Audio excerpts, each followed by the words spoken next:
This is Harsh Rules, I'm Ben Harsh, and today we're going to learn to play Undaunted North Africa.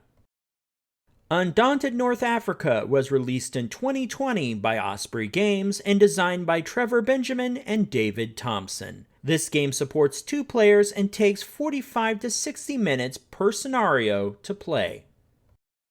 Before we begin this episode, I'd like to recognize the Harsh Rules Patreon supporters that help make content like this possible. If you'd like to support the channel, head over to patreon.com/harshrules to learn more. And once again, thank you for your support. Welcome back to the Harsh Rules breakdown for Undaunted North Africa. In this episode, we're going to cover roles that appear in later scenarios, as well as vehicles and their supporting roles. We've got a lot to cover, so let's get started.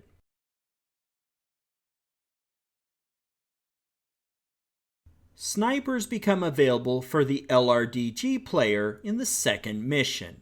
They are expert marksmen and effective infiltrators. This is reflected in the stalk action, which allows them to move into tiles that have not been scouted. With this stalking ability, snipers are able to get close enough to the enemy to take out key targets. The Saboteur is another unique LRDG soldier that can stalk like a sniper and conduct demolition attacks like the Engineer. The Saboteur becomes available in Scenario 6. The Anti-Tank Rifleman is equipped with a special anti-tank action that allows them to attack vehicles. We'll look at vehicle combat a little later in this tutorial. The LRDG Staff Sergeant is another soldier with multiple skills from other roles. He can scout tiles and recon to remove fog of war cards like a scout and control objectives like a rifleman. The Staff Sergeant first appears in Mission 3. The LRDG Sergeant is like a rifleman that can control tiles with objective markers for points, as well as conduct demolition attacks. The Sergeant first appears in Mission 3.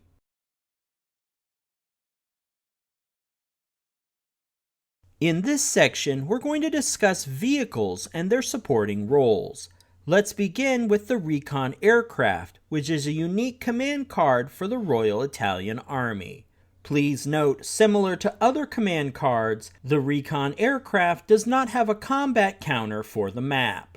This card may be played for several useful actions. First, the Recon action can be used to remove a Fog of War card from the player's hand, and draw a new card like a Scout. Next, the Recon Aircraft has its own attack action called Strafe. This allows an attack on any combat counter on the map. Players use the standard attack calculation to resolve the attack and ignore the range bonus. The Recon Aircraft is treated like it's in the same hex as its target. Finally, a Recon Aircraft may surveil. This allows them to select up to 2 tile spaces on the map, they do not need to be adjacent to each other, and place scouted markers. For each scouted tile, the player also draws a Fog of War card, just like a scout.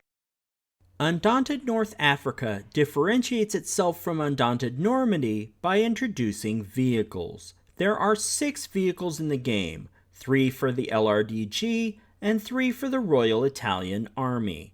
Each vehicle has its own combat counter for the map and a large vehicle card. The vehicle card keeps track of passengers and organizes their actions based on their seat position.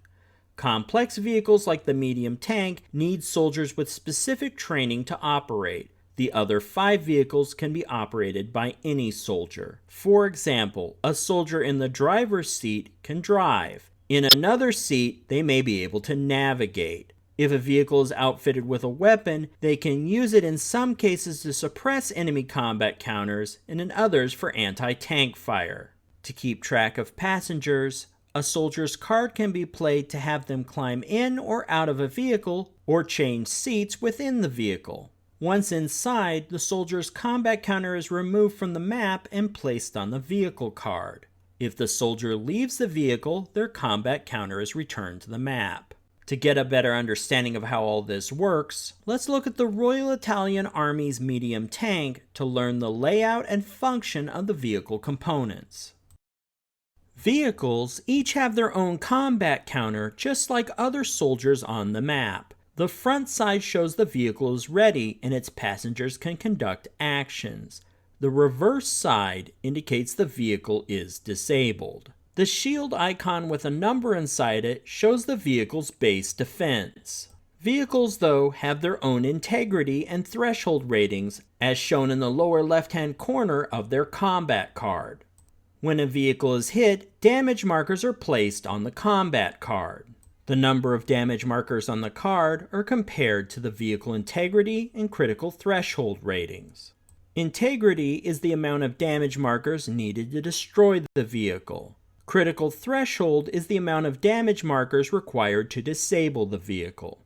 As mentioned before, the medium tank can only be operated by its specific tank soldiers. The driver can only drive the tank, the gunner can only operate its main gun, and the crewman performs repairs and manages the machine guns. The icons in each circular seat space is a reminder of these requirements. With the proper personnel in each seat, let's walk through their actions. The tank driver can drive the tank one tile space. Be aware though, some tile spaces' terrain are too rugged for vehicles. You'll see an icon indicating this in the corner of the tile.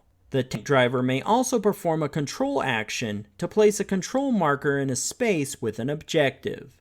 The tank gunner can operate the tank's main anti-tank gun, and the tank crewman can attack or suppress enemy soldiers. Next, let's review each tank member's combat counter and cards. First, let's not forget that the tank has its own tank commander. The tank commander does not have a combat counter because he is a command card. He may conduct bolster and inspire actions like other leaders, however it's important to note that these actions can only be used on the medium tank crew, which are marked with a T squad designation. The tank driver's unique function is to be able to drive the medium tank, indicated by the steering wheel icon. If removed from the tank though, his command counter can also move and attack. Likewise, the tank gunner can solely use the tank's main gun, as shown by the target icon. If removed from the tank, his combat counter can also move and attack. The tank crewman's special ability is to be able to repair the tank, indicated by his wrench icon, as well as operate its machine guns. If he is removed from the medium tank, he can conduct move, attack, and repair actions on any vehicle to remove damage markers. Be aware though, the repair action cannot be used on destroyed vehicles. Now that we're familiar with the various members of the tank squad, let's take a look at vehicle combat.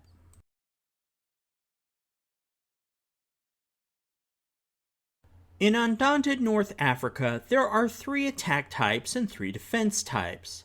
Attack, suppress, and strafe are used against soldiers with a standard defense.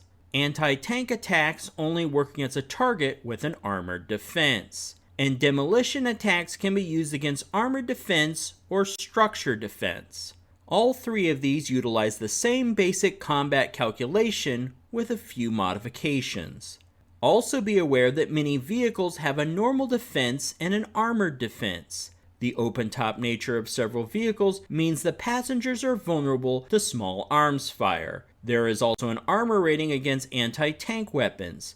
You'll notice that the fully armored medium tank is immune to normal attacks and can only be damaged by an anti-tank attack. We covered attacks against soldiers and structures in the last episode, so now let's take a closer look at anti-tank attacks against armored targets. In this example, an LRDG anti-tank soldier is conducting an attack on an Italian medium tank. Like other attack types, anti-tank uses the same base combat calculation. First, take the medium tank's base defense. Next, add cover bonus from the tile the medium tank is in, and finally add a 1 for each tile from the attacker for range. The total defense value is the number the attacker needs to meet or exceed with a die roll to score a hit. So what happens when a hit is scored? First, remember no matter how many die are rolled with a hit result, only 1 is recorded. Next, the attacker chooses which passenger takes damage. The defender then removes that passenger's combat card following the usual process as explained in the previous episode. Finally, one damage marker is placed on the medium tank's card. When multiple damage markers have been added to a vehicle, check to see if the vehicle has been disabled or destroyed. Count the number of damage markers and compare this against the vehicle's critical threshold and vehicle integrity. And that's all there is to it. As you can see, all of the combat in Undaunted is very simple. Now that we've covered the other roles in the game and vehicles, you should be ready to play the more advanced missions in Undaunted North Africa.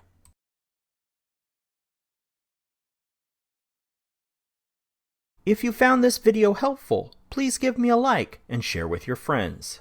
To be the first notified when the next episode of Harsh Rules becomes available, please hit the bell icon for notifications. And as always, this has been Harsh for Harsh Rules. Thank you so much for watching, and I'll see you on the next video.